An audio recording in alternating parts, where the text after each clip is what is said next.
I get up, time is barely on our side. Shalom, salam sejahtera untuk kita semua. Selamat siang untuk Pak Amiwadu, STMT, beserta teman-teman semuanya. Kami dari kelompok 3 akan mempresentasikan hasil survei kami. Oke baik, survei pemeriksaan inventarisasi jembatan beton yang kami ambil berada di lokasi Oisapa kilometer 7300 di Jalan Timurraya, Kota Kupang, Nusa Tenggara Timur. Pada kasus ini dilakukan pemeriksaan jembatan dengan cara pemeriksaan inventarisasi. Nah, di materi kali ini kami membahas tentang latar belakang terlebih dahulu yang berisi tentang tahap rencana pembangunan jangka menengah nasional atau RPJMN 2005 sampai 2009 yang merupakan tahapan ketiga dari rencana pembangunan jangka panjang nasional 2005 sampai 2025. Sebagaimana telah ditetapkan dalam Undang-Undang Nomor 17 Tahun 2007, pembangunan prasarana transportasi khususnya jembatan terus ditingkatkan untuk menunjang pertumbuhan ekonomi dan pemerataan pembangunan, termasuk pemeliharaan secara tepat harus memerlukan dukungan pengetahuan dan juga kemampuan untuk melaksanakan kegiatan pemeliharaan secara cermat. Dengan demikian, melalui Diklat Pemeliharaan Jembatan khusus untuk sumber daya manusia atau SDM, Direktorat Jenderal Bina Marga Kementerian PUPR diharapkan dapat meningkatkan kompetensi ASN Direktorat Jenderal Bina Marga dalam melaksanakan kegiatan pemeliharaan jembatan. Pada lokasi jembatan Oisapa kilometer 7300 terdapat kendaraan yang sering melewati ruas jalan tersebut. Kendaraannya seperti berikut. Yang pertama, kendaraan bermotor, mobil pribadi, angkutan umum, tangki air, kendaraan berat yang lainnya. Yang kedua, tujuan dari pembuatan laporan pemeriksaan inventarisasi jembatan ini adalah sebagai berikut. 1. Dapat mengetahui cara melakukan pemeriksaan inventarisasi jembatan.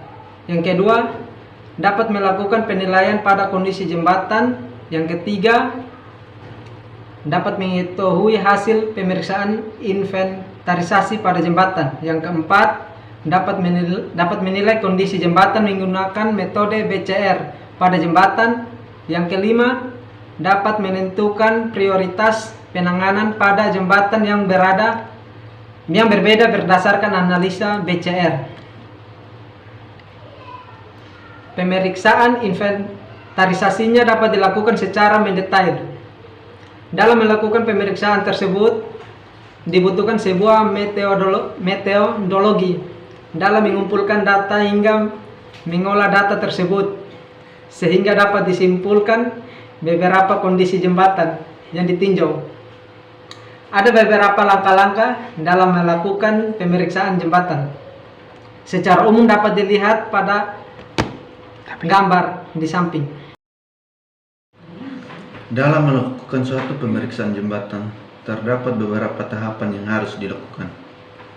Berikut adalah tahapan dalam pemeriksaan inventaris, dimulai dari persiapan alat dan bahan, serta metode yang akan digunakan dalam pemeriksaan jembatan ketika di lapangan.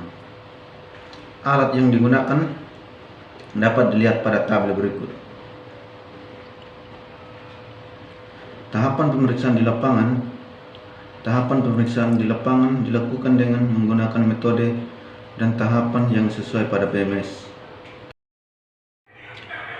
Pemeriksaan inventaris dimulai dari bagian atas dengan melihat komponen bagian atas dan mendokumentasikannya secara garis besar. Tahapan pemeriksaan dilakukan dengan memeriksa abutmen 1 dari atas sebelah kiri, dilanjutkan memutar ke bawah jembatan sampai batas bentang pertama. Untuk melihat bagian bawah jembatan sampai pada pier 1 dan 3, pemeriksaan dilanjutkan dengan mengikuti arah panah, memutar sisi kanan untuk sampai pada bagian sisi atas kanan jembatan. dengan memeriksa bagian atas sepanjang sisi kanan jembatan. Dilanjutkan dengan memutar turun ke bawah abutmen 2 sisi kanan bagian bawah mengikuti arah panah, memutari pier 4 dan disambung pier 2, kemudian naik ke atas sesuai panah untuk melihat dan memeriksa bagian atas sisi kiri jembatan. Dilanjutkan mengikuti panah untuk melihat kondisi jembatan bagian atas pada sisi kiri sampai abutmen 1 bagian atas. Yang berikut hasil pemeriksaan. Yang pertama, data bentang dan struktur utama jembatan.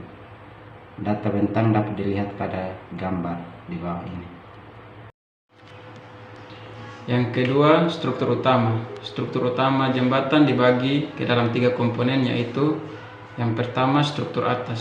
Struktur atas jembatan merupakan bagian paling atas jembatan yang menerima beban langsung dari permukaan yang terdiri dari sandaran, slab lantai kendaraan, gelagar, dan tumpuan. Yang kedua, struktur bawah.